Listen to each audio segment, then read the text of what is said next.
어르신들의 건강과 관련된 각종 지원금 소식 6가지를 알려드립니다. 나이가 들면 몸이 예전 같지 않다고 느낄 수 있는데요.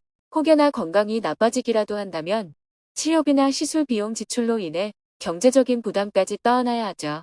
특히 은퇴 후 고정적인 수입이 없을 땐 큰 비용이 아니더라도 부담이 될 수 있습니다. 그래서 정부에서 지원하는 지원금 제도들을 잘 이용해야 합니다. 꼭 본인이 아니더라도 자녀들이 부모님을 위해 알아두시면 더 좋은데요. 무료 검진제도, 건강지원금 제도들을 오늘 알아가시고 부모님께 해당 내용 공유해주면 좋겠네요. 그 전에 구독과 좋아요 눌러주세요. 안녕하세요. 복지 김 여사입니다. 오늘은 어르신의 건강과 관련된 복지 정보를 소개해 드립니다.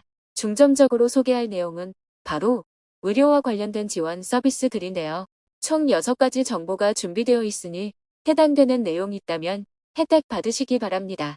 첫 번째는 만 65세 이상 어르신을 위한 폐렴구균 백신 무료 접종 정보입니다. 지난해만 해도 폐렴구균 감염증이 발생한 사람의 절반 이상이 만 65세 이상 고령자였습니다. 폐렴구균은 급성중이염이나 폐렴, 균혈증, 수막염 등 침습성 감염 질환을 일으켜서 고령자에게는 매우 치명적인 질병이라고 하는데요. 실제로 목숨이 위험해질 수 있는 질병인 만큼 백신을 꼭 접종하시는 것이 좋습니다. 폐렴구균 백신 접종은 만 65세 이상 어르신이라면 무료로 접종받을 수 있습니다. 65세의 기준은 1959년 12월 31일 이전 출생자가 해당되며 무료 백신 접종을 원한다면 가까운 지정 의료기관이나 지역별 보건소를 방문하시면 무료로 접종받을 수 있습니다.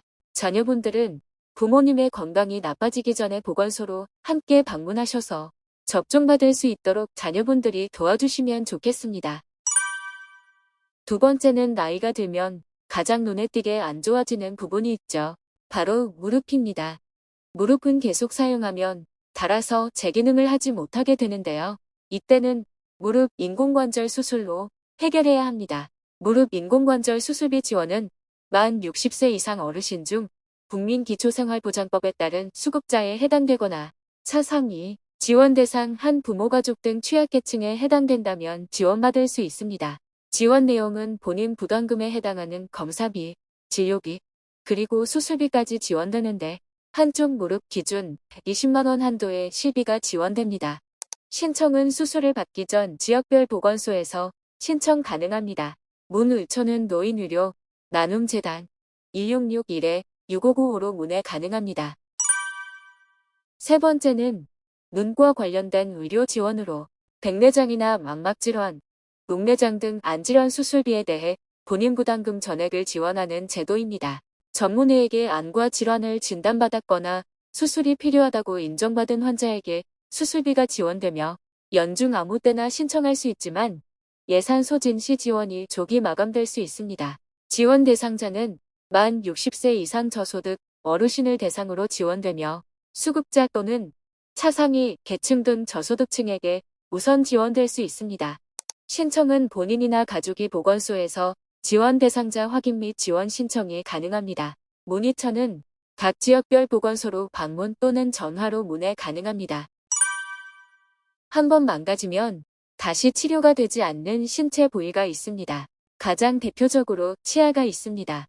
치아는 한번 망가지면 자연적으로 치료가 불가한 신체 부위로 망가진 치아는 틀니를 하거나 임플란트를 삽입해야만 치아가 재기능을 할 수 있습니다. 만약 치아 상실로 식사를 하기 불편하시다면 노인 임플란트 및 틀니 지원을 받으시기 바랍니다. 네 번째 정보는 노인 임플란트 지원입니다. 만 65세 이상 치아가 거의 없는 어르신이라면 7년에 한 번씩 틀니 시술에 건강보험, 급여 적용이 가능하고 잔존 치아가 어느 정도 있는 어르신이라면 임플란트를 평생 2개까지 건강보험을 적용할 수 있습니다. 다만 본인 부담률이 30% 발생할 수 있는 점 참고하여 신청해 주시기 바랍니다. 문의는 보건복지상담센터 129 또는 국민건강보험공단 1577-1000에서 문의 가능합니다. 다섯 번째는 보청기 지원입니다. 고령자 10명 중 3명 정도는 난청을 앓고 있을 정도로 청력 문제는 흔하게 발생하고 있습니다. 청력에 문제가 생긴 어르신은 보청기를 지원받을 수 있습니다.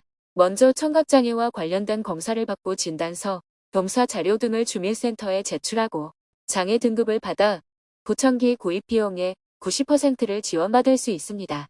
다만 수급자의 경우 131만 원 한도로 보청기 구입 비용의 전액을 지원받을 수 있습니다. 마지막 6번째는 거동이 불편한 분들을 위한 응급안전 안심 서비스입니다. 특히 혼자 살고 있는 어르신이라면 필수로 신청하는 것이 좋은데요. 화재나 응급 상황이 발생하면 신속하게 119에 신고되는 방식으로 집안에 5가지 응급안전기계가 설치되어 작동합니다. 응급호출기는 버튼만 누르면 바로 소방서로 연결되는 장치고, 게이트웨이는 사전에 저장된 비상연락처로 자동 연결되는 장치입니다. 그리고 3가지 감지기로 화재나 낙상 사고 등을 감지하여 응급 상황에 대처할 수 있게 도움을 드립니다. 이 의료 서비스 역시 주민센터로 방문 신청할 수 있습니다. 오늘은 어르신을 위한 의료복지 혜택 6가지를 소개해드렸습니다. 다양한 제도를 소개해드리다 보니 하나하나 자세하게 설명드리지 못했는데요. 다음에 기회가 된다면 각 제도마다 더 자세한 내용까지 소개해드리도록 하겠습니다. 오늘 내용이 유익하셨다면 구독과 좋아요 부탁드립니다.